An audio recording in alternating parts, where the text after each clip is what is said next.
Mga kapuso, Metro Pacific Iloilo Water magapasaka sa masobra 5 ka piso sa sukot sa tubig sa Nobyembre. Samtang dugang pagid nga masobra 3 pesos ipatuman sa masunod nga tuig. Si Zen Kilantang Sasa nakatutok live sa Barangay San Isidro Haro sa Iloilo City. Zen?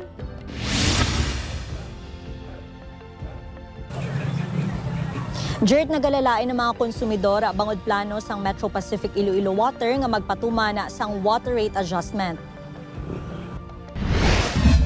Ginanunsyo sang Metro Pacific Iloilo Water nga magapatuman sila sang water rate hike epektibo sa Nobyembre. Halin sa 20 pesos per cubic meter, mangin 28 pesos and 67 centavos per cubic meter na ang sukot sa mga konsumidor nga nagakonsumo sang tubig halin sa 0 to 10 cubic meters kada bulan. Ini ang ginaprobahan sang Local Water Utilities Administration nga pagatungaon sa duha ka hugnat. Una, 5 pesos and 20 centavos per cubic meter ang idugang sa masunod nga bulan, samtang ang dugang nga 3 pesos and 47 centavos per cubic meter ang idugang sa Marso 2026. Suno sa MPIW sa sulod sang anong katuig matapos ang joint venture nila sa Metro Iloilo Water District, subong pa lang sila mapasaka sang sukot sa tubig. Apang bangod sang pagsaka sang fuel, labor cost, bulk water supplier, kag iban pa, kinahanglan na nga magdugang sa sukot sa tubig ang MPIW. Timing ba lang may pandemic plus pa nga ang amon gin-defer namon gin-delay man namon ang pag-pass on sang 12% dapat. So for the past 6 years nagsinaka naman ang aton nga supply no, ang aton bulk water rates na ginabaklan ba sa aton tubig. Para kay Manang Adelaida sang Pavia Iloilo, mabugat nang masobra 8 pesos sa ilang mga konsumidor, ilabi na nga problema sa ilang lugar ang supply sang tubig.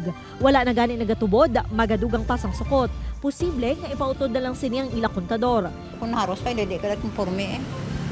Pero kung daw tama, bakala matapon ka, may taso kami dyan, may bomba kami.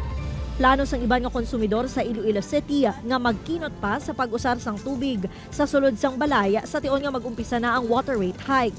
Matipid ka lang, gali kay bisan magtipid ka, gamitan mo kasi hindi may minimum ka man gyapon nga ginabayaran mo. Isaylo naman sa piyak din ang mabilin i-flush naman sa basin.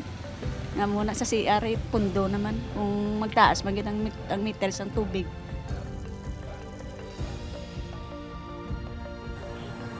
Jert, sunod sa MPIW, nakapatigayon na sila sang public consultation sa mga konsumidor. Apisar sang pagsaka, sila sa gihapon ang may pinakanubo nga sukot sa tubig. Jert? Madamo nga salamat sa update. Kapuso Zen Kilantang Sasa.